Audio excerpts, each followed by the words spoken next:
여러분, 안녕하세요. 여러분들 중에는 공룡 시대로 시간 여행을 해보고 싶다고 생각하신 분이 많을 것으로 생각합니다. 또는 더 이전의 시대이자 현대 다세포 생물의 기원인 캄브리아기에 가보고 싶은 분도 계실지 모르겠네요. 하지만 여러분들이 그 시대의 환경에서 살아남을 수 있을까요? 과연 그때의 지구는 항상 저희가 익숙해져 있는 지금의 환경과 같은 것이었을까요? 여러분, 여기는 토픽입니다. 오늘의 영상에서 이런 궁금증을 해소해드립니다. 그럼 시작하겠습니다.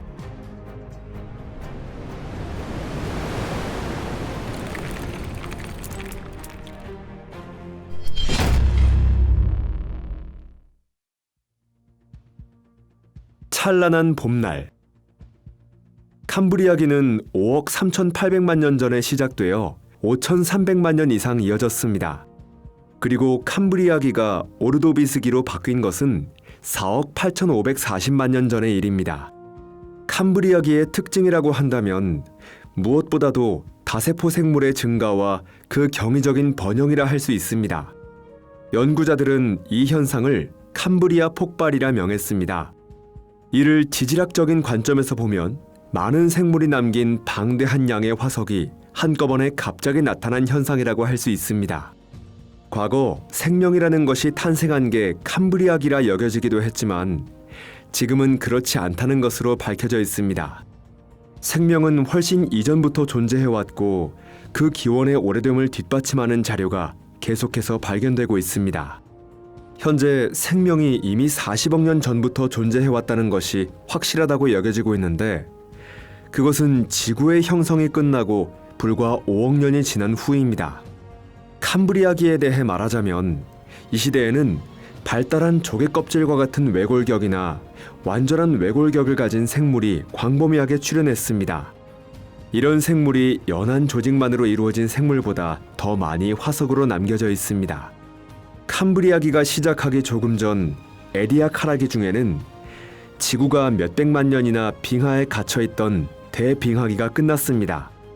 그때쯤 생명은 이미 큰 발전을 이루어내며 이른바 에디아카라 생물군이 출현하였고 그 중에는 진화 측면에서 현대 생물과 직접적인 관계가 있는 최초의 다세포 생물이 탄생했습니다.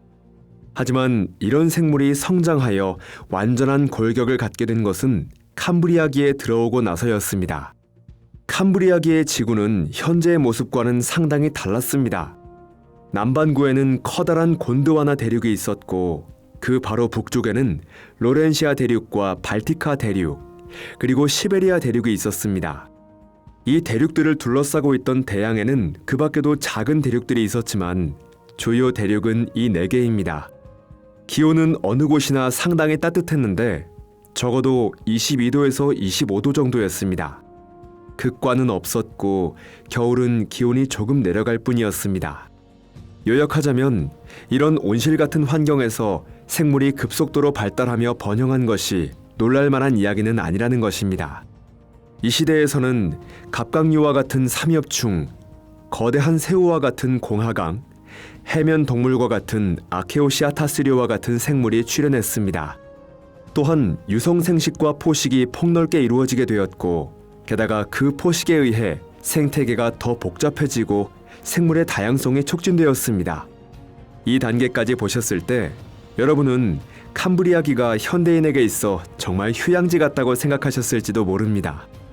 기온은 쾌적하고 기후도 안정되어 있으며 사람에게 위험한 대형 바다 포식자도 아직 나타나지 않아 최고의 환경이라고 생각하진 않으신가요? 넓은 바다에서 마음껏 헤엄칠 수 있습니다. 하지만 유감스럽게도 현실은 그렇게 호락호락하지 않습니다. 캄브리아기의 지옥. 자, 여러분이 캄브리아기 생명의 번영에 대한 설명을 듣고 감명을 받아 타임머신을 타고 광활한 곤드와나 대륙 어딘가에 도착했다고 합시다.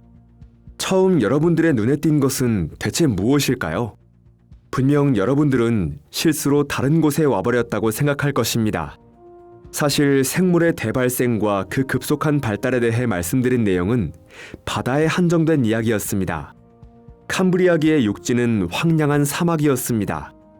육상 생물군계가 본격적으로 육지에서 생활하기 시작한 것은 캄브리아기에서 오르도비스기를 지난 데본기 이후의 이야기입니다.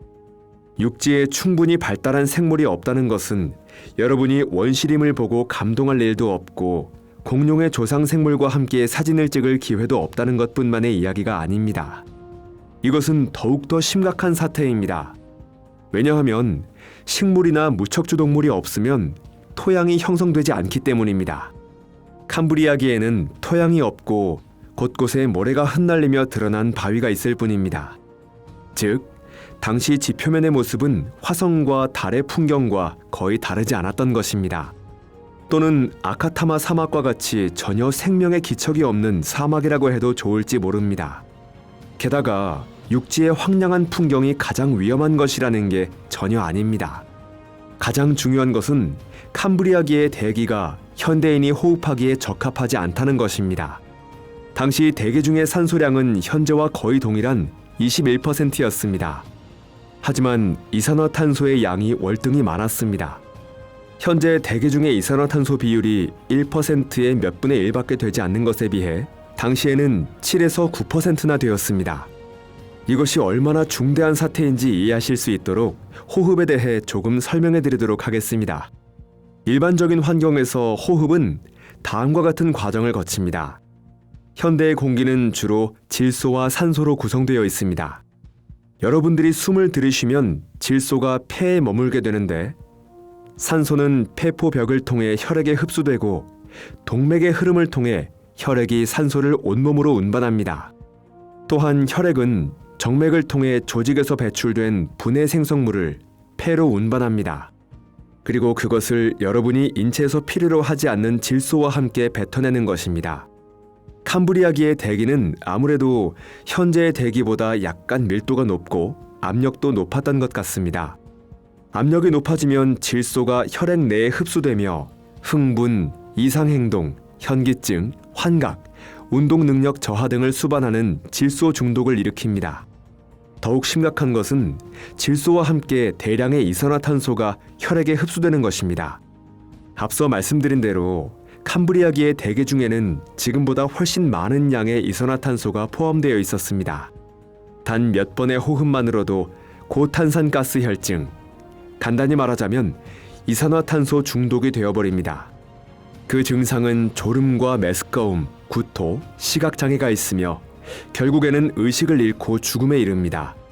다시 말해 굉장히 위험한 사태에 빠진다는 것입니다. 몸을 지키기 위한 특별한 장비가 없다면 다른 행성에 있는 것과 마찬가지로 캄브리아기에서 살아남을 수 없습니다. 캄브리아기의 지구에 가기 위해서는 현대의 공기가 갖춰진 우주복이 필요한데 그것을 입고 움직이려면 매우 더울 것입니다. 특히 대륙 내륙부에 끝없이 펼쳐진 사막에서는 더 심할 것입니다. 캠프를 설치하려면 바다에 가까운 쪽이 좋을지도 모릅니다. 어차피 가장 재미있는 일은 전부 바다 안에서 일어나고 있습니다. 해안 바다에 밀물이 있는 곳에서는 아직 연약한 최초의 무척추 동물이나 조류가 조금씩 새로운 생태계를 형성하고 있는 모습을 눈에 담을 수 있을 것입니다. 이런 생물들은 아직 물에 상당히 의존하고 있어서 완전한 육상 생물이라 말할 수는 없지만 이미 그 기반은 갖추고 있습니다. 덧붙여 이 생물들에 의한 테라포밍, 즉 저희에게 익숙한 토양의 형성이 시작된 것은 캄브리아기였습니다. 그렇기 때문에 해안 쪽이 저희가 익숙한 풍경에 훨씬 더 가까울 것입니다. 하지만 캄브리아기의 바다에서 헤엄치는 것은 추천하지 않습니다. 만약 여러분이 이산화탄소 농도가 위험한 수준에 도달한 공기를 기적적으로 마실 수 있게 되어 우주복이 필요 없게 되었더라도 마찬가지입니다. 이미 설명해드린 바와 같이 당시의 바다는 말 그대로 생명으로 넘쳐나고 있었습니다. 캄브리아기의 포식자가 인간에게 있어 어떤 위협이 될 가능성은 작겠지만 다른 위험한 존재, 즉 박테리아를 잊어서는 안 됩니다. 현대의 병원균에 비하면 캄브리아기의 박테리아는 상당히 원시적입니다. 하지만 그 이상으로 문제가 되는 것은 당시의 박테리아가 현대인의 면역 체계에는 전혀 익숙하지 않다는 점입니다. 즉, 여러분의 면역 체계는 이 정도로 오래된 시대의 병원체에 대해 전혀 알고 있는 게 없다는 것입니다. 그러므로 여러분은 무언가 위험하고 성가신 것에 쉽게 감염되어 버릴 가능성이 있습니다. 게다가 만약 여러분이 병에 걸린 채로 현대에 돌아왔을 때 바로 거리를 걷거나 하면 전염병을 유행시켜 버리게 될 것입니다. 그렇기에 캄브리아기의 바다에 빠져보고 싶다면 심해 탐사정을 통해 잠수할 수밖에 없습니다. 그리고 집에 돌아올 때는 그 잠수정을 철저하게 소독해야만 합니다. 정리하자면 만약 현대인이 준비나 적절한 방어 수단 없이 갑자기 캄브리아기에 간다고 한다면 아마 살아남지 못할 것이라는 결론이 되겠네요. 덧붙여 캄브리아기의 생물에 대해서도 같은 이야기를 할 수 있습니다. 만약 현대에 어떤 생물을 데리고 간다면 그 생물을 특별한 사육실에서 보호하고 세심한 주의를 기울여 그 안의 공기를 캄브리아기와 같은 상태로 유지해야만 합니다. 즉, 삼엽충을 쓰다듬거나 할 수는 없습니다. 그렇기 때문에 소원을 빌 때는 조심해 주시길 바랍니다. 그리고 특별한 설명서나 준비도 없이 타임머신에 타지 말아 주십시오.